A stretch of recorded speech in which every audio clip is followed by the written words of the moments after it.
This is the Lone Crater YouTube. We hope this video helps. In this video, I will show how to lift Audi R8. Begin by choosing a safe, level area and setting the parking brake, then place wheel chocks to immobilize the car and prevent rollaway before jacking. Next, prepare the car with calm focus. Confirm the R8's lift points, loosen lug nuts a half turn, and clear the interior and trunk of tools or loose items to keep weight stable during the lift. If you're finding this helpful, please subscribe and like to support more content.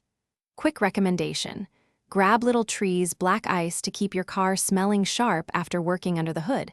It pairs surprisingly well with wrench time. Check the description for the link and other deals, and thanks for watching. Now let's get back to the video. When lifting, move deliberately. Raise the hydraulic jack until the tire clears the ground, set jack stands at factory points, and lower the car slowly onto stands while checking for secure contact and zero wobble. Thanks for watching. Consider subscribing if we helped you.